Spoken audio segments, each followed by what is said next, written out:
வணக்கம் நண்பர்களே. உங்கள் வாழ்க்கையில் நீங்கள் ஒரு மிகப்பெரிய இலக்கை நோக்கி ஓடிக்கொண்டிருக்கலாம். கடினமாக உழைக்கிறீர்கள், நேர்மையாக இருக்கிறீர்கள், ஆனாலும் ஏதோ ஒரு இடத்தில் முட்டுக்கட்டை விழுகிறது.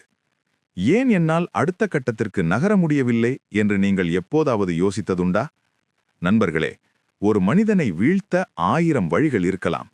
ஆனால் அவனை எவராலும் அசைக்க முடியாத ஒரு மாபெரும் சக்தியாக மாற்ற ஒரே ஒரு ரகசியம் போதும்.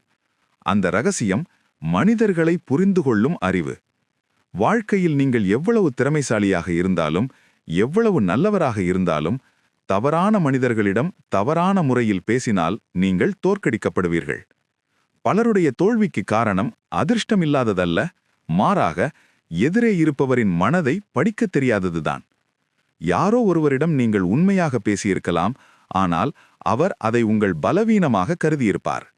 யாரையோ நம்பி உங்கள் ரகசியத்தை பகிர்ந்திருக்கலாம், அது ஒரு நாள் உங்களுக்கு எதிராகவே ஆயுதமாக திரும்பியிருக்கலாம். இதெல்லாம் ஏன் நடக்கிறது? நாம் எல்லாரிடமும் ஒரே மாதிரி பழகுகிறோம். ஆனால் உலகம் அப்படிப்பட்டதல்ல. இந்த வீடியோவில் நாம் பார்க்கப் போகும் விஷயங்கள் சாதாரண அறிவுரைகள் அல்ல. இது 2000 ஆண்டுகளுக்கு முன்பே மௌரிய பேரரசை உருவாக்கிய மகா மேதை சாணக்கியர் போதித்த சாணக்கிய நீதி. மனிதர்களை எப்படி வாசிப்பது, யாரை எப்படி கையாள்வது, உங்கள் ஆளுமையை எப்படி ஒரு இரும்பு கோட்டையாக மாற்றுவது என்பதை பற்றித்தான் ஆழமாக பார்க்கப் போகிறோம். இந்த வீடியோவின் இறுதியில் நீங்கள் மற்றவர்களுடன் பேசும் விதம் மாறும், நீங்கள் முடிவெடுக்கும் விதம் மாறும். முக்கியமாக உங்களை எவராலும் ஏமாற்ற முடியாது என்ற தெளிவு உங்களுக்கு கிடைக்கும். தொடங்குவதற்கு முன் ஒரு கேள்வி.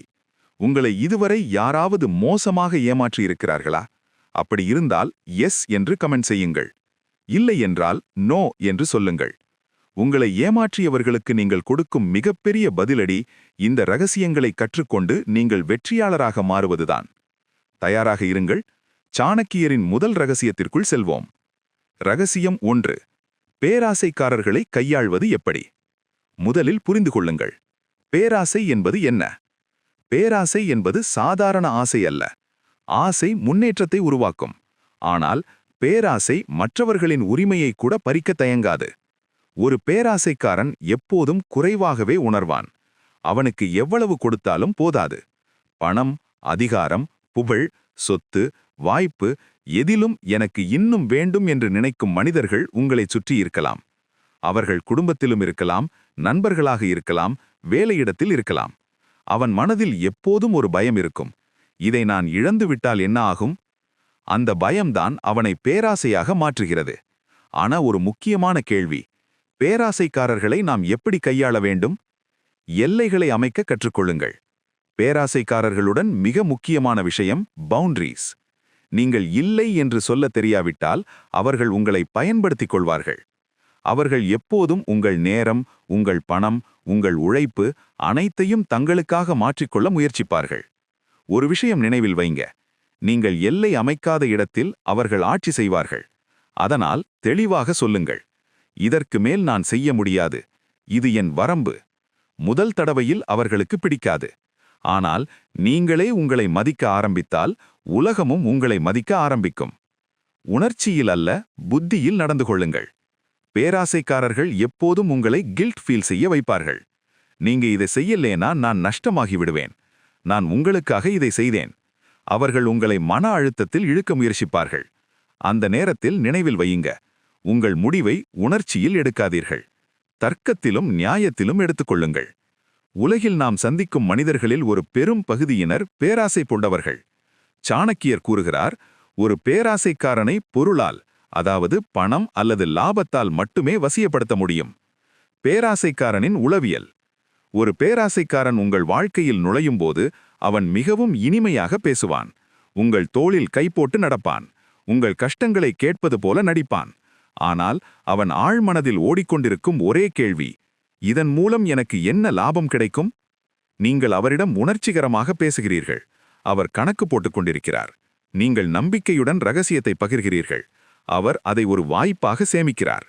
இதுதான் பேராசைக்காரனின் இயல்பு. அவர்களை எப்படி வெல்வது? பலர் செய்யும் ஒரு தவறு. அவனை மாற்றி நல்லவனாக்கணும் என்று முயற்சிக்கிறார்கள். ஆனால் உண்மை என்ன தெரியுமா? பேராசை ஒரு குணம். அதை மாற்ற முடியாது. பேராசைக்காரனை மாற்ற முயற்சி செய்யாதீர்கள், அது உங்கள் நேரத்தை வீணாக்கும். ஒரு பேராசைக்காரனிடம் தர்மம் அல்லது நியாயம் பற்றி பேசுவது செவிடனிடம் சங்கீதம் பாடுவதற்கு சமம். அவர்களுக்கு தெரிந்த ஒரே மொழி லாபம். ரகசியங்களை பாதுகாக்கவும். பேராசைக்காரனிடம் ஒருபோதும் உங்கள் பலவீனத்தையோ எதிர்கால திட்டங்களையோ சொல்லாதீர்கள். இன்று அவர் உங்களுக்கு நண்பராக இருக்கலாம், ஆனால் நாளை உங்களை விட அதிக லாபம் தரும் ஒருவன் கிடைத்தால் உங்களை விற்க அவர் தயங்க மாட்டார். வியாபார ரீதியான அணுகுமுறை. உங்களுடைய உறவை ஒரு வியாபார ஒப்பந்தம் போல வைத்திருங்கள். உங்களுக்கு இது, எனக்கு இது என்ற தெளிவான எல்லை இருக்க வேண்டும். பேராசைக்காரர்கள் உங்கள் வாழ்க்கையில் வரும்போது அவர்கள் உங்களுக்கு ஒரு பாடம் கற்றுத்தருகிறார்கள். எல்லாரிடமும் மனதை திறக்கக்கூடாது என்று. அவர்களை எதிரியாக மாற்றாதீர்கள், அதே சமயம் நண்பனாக நம்பி ஏமாறாதீர்கள். பேராசைக்காரர்களை கையாள்வது என்பது அவர்களை ஜெயிப்பதல்ல, அவர்களால் நீங்கள் பாதிக்கப்படாமல் இருப்பதுதான் வெற்றி. நீங்கள் அமைதியாக இருந்தாலும், உங்கள் எல்லைகளை காத்தாலும், உங்கள் மதிப்பை குறைக்க விடாமல் இருந்தாலும் நீங்கள்தான் வலிமையானவர். ரகசியம் 2. தான் என்ற அகங்காரம் உள்ளவர்களை சமாளிக்கும் தந்திரம்.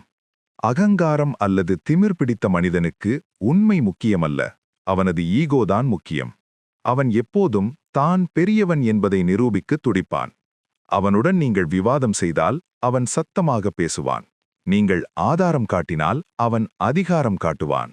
அவனுடன் மோதினால் இறுதியில் உங்கள் மனநிம்மதிதான் கெடும். அமைதி என்பது பலவீனம் அல்ல. அகங்காரம் கொண்டவனிடம் அமைதியாயிருப்பது என்பது உங்கள் சுயமரியாதையை இழப்பது என்று அர்த்தமல்ல. இது ஒரு தந்திரோபாய பின்வாங்கல்.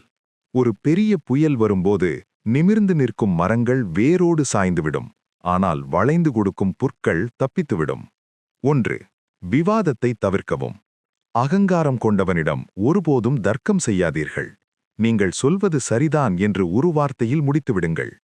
இது அவரை திருப்திப்படுத்தும், உங்களை வீணான மன உளைச்சலிலிருந்து காப்பாற்றும். 2. ஈகோவை திருப்திப்படுத்துங்கள். அவரிடமிருந்து உங்களுக்கு ஏதாவது காரியமாக வேண்டுமென்றால் அவரது திறமையையோ அல்லது அனுபவத்தையோ பாராட்டுங்கள். அகங்காரம் கொண்டவன் புகழ்ச்சிக்கு மயங்கித் திரிவான். 3. அமைதி ஒரு ஆயுதம்.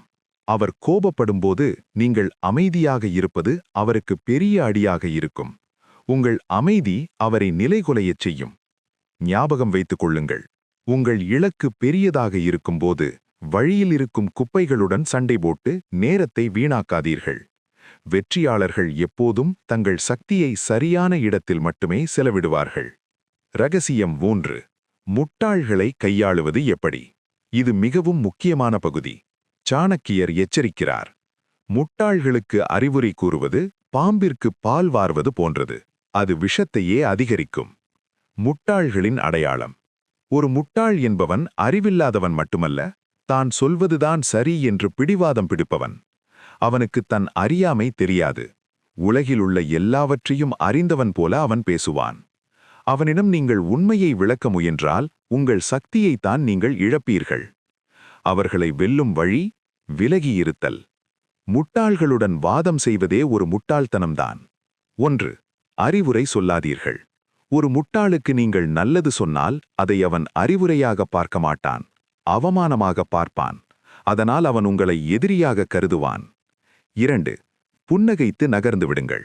அவன் ஏதாவது அபத்தமாக சொன்னால், அப்படியா, சரிதான் என்று சொல்லிவிட்டு நகர்ந்து விடுங்கள். 3. தூரம் காத்தல்.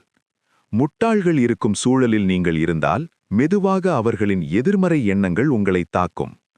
ஒரு சாக்கடைக்கு அருகில் நின்றால் நாற்றம் உங்களையும் தொற்றும். அதனால் முட்டாள்களிடமிருந்து எப்போதும் ஒரு பாதுகாப்பான தூரத்தை பராமரியுங்கள். உங்கள் நேரம் பொன்னானது, அதை தகுதியற்றவர்களிடம் விவாதித்து வீணாக்காதீர்கள். வெற்றியாளர்கள் எப்போதும் தங்கள் சக்தியை சரியான இடத்தில் மட்டுமே செலவிடுவார்கள். ரகசியம் 4. அறிவாளியை நண்பனாக்குவது எப்படி? வாழ்க்கையில் முன்னேற வேண்டுமென்றால் உங்களுக்கு ஒரு தகுதியான வழிகாட்டி அல்லது நண்பன் தேவை. அந்த நண்பன் ஒரு அறிவாளியாக இருக்க வேண்டும். அறிவாளியின் எதிர்பார்ப்பு. அறிவாளிகள் பணத்தால் மயங்குவதில்லை, புகழ்ச்சியால் ஏமாறுவதில்லை. அவர்கள் எதிர்பார்ப்பது ஒன்றுதான்: உண்மை மற்றும் நேர்மை. 1. மறைக்காமல் பேசுங்கள். ஒரு அறிவாளியிடம் நீங்கள் பழகும்போது எந்த முகமுடியும் அணியாதீர்கள். உங்கள் குறைகளை, உங்கள் தோல்விகளை ஒளிவு மறைவின்றி சொல்லுங்கள். உண்மையை ஒத்துக்கொள்ளும் தைரியமுள்ளவர்களை அறிவாளிகளுக்கு மிகவும் பிடிக்கும். 2. கற்றுக்கொள்ளும் ஆர்வம். எனக்கு எல்லாம் தெரியும் என்ற அகந்தையுடன் அறிவாளியை அணுகாதீர்கள். ஒரு குழந்தையைப் போன்ற தேடலுடன் அணுகுங்கள். நான் உங்களிடமிருந்து இதை கற்க விரும்புகிறேன் என்று சொல்லுங்கள். அது அவர்களுக்கு கொடுக்கும் மிகப்பெரிய மரியாதை. 3. நேரத்தை மதியுங்கள். ஒரு அறிவாளியின் நேரம் மிகவும் விலையுயர்ந்தது. தேவையற்ற அரட்டைகளை தவிர்த்து அர்த்தமுள்ள கேள்விகளை கேளுங்கள். ஒரு அறிவாளி உங்கள் நண்பனாகிவிட்டால் உங்கள் வாழ்க்கை ஒரு விலக்கேற்றப்பட்ட பாதை போல மாறிவிடும். அவர் உங்களை கீழே வீழ விடமாட்டார். ரகசியம் 5. மௌனம் உங்கள் சுயபாதுகாப்பு ஆயுதம். சாணக்கிய நீதியின் மிக முக்கியமான ரகசியம் மௌனம். பல நேரங்களில் நாம் தோல்வியடைவதற்கு காரணம் நமது திறமை குறைவு அல்ல, நாம் அதிகமாக பேசியதுதான். மௌனத்தின் வலிமை. மௌனம் என்பது பேசாமல் இருப்பது மட்டுமல்ல, அது ஒரு ஆளுமை பண்பு. 1. ரகசியங்கள். உங்கள் எதிர்கால திட்டங்களை அவை நிறைவேறும் வரை எவரிடமும் சொல்லாதீர்கள். உங்கள் கனவுகள் ஒரு விதை போன்றவை. அவை மண்ணுக்குள் அமைதியாக இருக்கும் வரைதான் பாதுகாப்பாக இருக்கும். தினமும் தோண்டி பார்த்தால் செடி வளராது. 2. எதிரியை நிலைகுலைத்துச் செய்தல். ஒரு மனிதன் அமைதியாக இருக்கும்போது அவன் என்ன நிலைக்கிறான் என்பதை யாராலும் கணிக்க முடியாது. அந்த மர்மம்தான் உங்கள் கவசம். 3. மதிப்பு கூடுதல். குறைவாக பேசுபவர்களின் வார்த்தைகளுக்கு எப்போதும் அதிக மதிப்பிருக்கும். நீங்கள் குறைவாக பேசும்போது மக்கள் உங்கள் ஒவ்வொரு சொல்லையும் உன்னிப்பாக கவனிப்பார்கள். அதிகமாக பேசுபவன் தன் பலவீனங்களை வெளியில் காட்டுகிறான். மௌனமாக இருப்பவன் தன் பலத்தை திட்டமிடுகிறான். உங்கள் உழைப்பு மௌனமாக இருக்கட்டும். உங்கள் வெற்றி சத்தமாக இருக்கட்டும். ரகசியம் 6. சமமானவர்களுடன் பழகுதல். The power of environment. உங்கள் சுற்றம் உங்கள் உயரத்தை தீர்மானிக்கிறது. சாணக்கியர் சொல்கிறார், எப்போதும் உங்களை விட தகுதி குறைந்தவர்களோட அல்லது மிக உயர்ந்தவர்களோட நட்பு கொள்ளாதீர்கள். இது உங்களுக்கு துன்பத்தையே தரும். ஏன் சமமானவர்கள்? உங்களை விட தாழ்ந்த குணம் அல்லது பழக்கம் கொண்டவர்களுடன் பழகினால் அவர்கள் உங்களையும் கீழே இழுப்பார்கள். ஒரு கட்டத்தில் உங்கள் லட்சியங்கள் மங்கிவிடும். மிக அதிக செல்வாக்கு அல்லது அதிகாரம் கொண்டவர்களுடன் பழகும்போது அங்கே சமத்துவம் இருக்காது. நீங்கள் எப்போதும் அவர்களுக்கு அடிபணிந்து நடக்க வேண்டிய சூழல் வரும். உங்கள் சுயமரியாதை அங்கே கேள்விக்குறியாகும். 3. உங்களைப் போன்றே லட்சியம் கொண்ட மனிதர்களுடன் பழகும்போதுதான் ஆரோக்கியமான போட்டி நிலவும். அவர்கள் உங்களை ஊக்குவிப்பார்கள், சவால் விடுவார்கள். ஒரு கழுகு கோழிகளுடன் இருந்தால் பறக்க மறந்துவிடும். மற்ற கழுகுகளுடன் இருந்தால் மட்டுமே வானத்தை தொடும். இன்று உங்கள் நண்பர் வட்டத்தை பாருங்கள். அவர்கள் உங்களை உயர்த்துகிறார்களா அல்லது உங்கள் நேரத்தை வீணாக்குகிறார்களா? ஒரு புதிய ஆளுமையாக மாறுங்கள். நண்பர்களே, சாணக்கியர் சொன்ன இந்த 6 ரகசியங்களும் வெறும் வார்த்தைகள் அல்ல. இவை உங்கள் வாழ்க்கையை பாதுகாக்கும் கவசங்கள். பேராசைக்காரனை லாபத்தால் கையாளுங்கள். அகங்காரம் கொண்டவனை அமைதியுடன் கையாளுங்கள். முட்டாள்களுடன் விவாதிக்காமல் விட்டு விலகுங்கள். அறிவாளியை உண்மையான நேர்மையால் கவருங்கள். மௌனத்தை உங்கள் கவசமாக பயன்படுத்துங்கள். உங்களை ஒத்த குறிக்கோள் உள்ளவர்களுடன் உங்கள் சூழலை அமைத்துக் கொள்ளுங்கள். இந்த உலகம் மாறாது, மனிதர்களின் குணங்களும் மாறாது. ஆனால் அவர்களை நீங்கள் எப்படி அணுகுகிறீர்கள் என்பதுதான் உங்கள் வெற்றியின் அளவுகோல். இனிமேல் யாரிடம் எதை பேச வேண்டும், யாரிடம் மௌனமாக இருக்க வேண்டும் என்பதில் உங்களுக்கு ஒரு தெளிவு கிடைத்திருக்கும் என்று நம்புகிறேன். வாழ்க்கை ஒரு போர்க்களம். இங்கே ஆயுதத்தை விட அறிவே சிறந்தது. அந்த அறிவை சாணக்கியர் நீதியிலிருந்து பெறுங்கள். இறுதியாக ஒரு கேள்வி. இந்த 6 ரகசியங்களில் உங்களுக்கு மிகவும் பிடித்த அல்லது உங்கள் வாழ்க்கைக்கு மிகவும் தேவை என்று நீங்கள் கருதும் ரகசியம் எது? அதை கமெண்டில் சொல்லுங்கள்.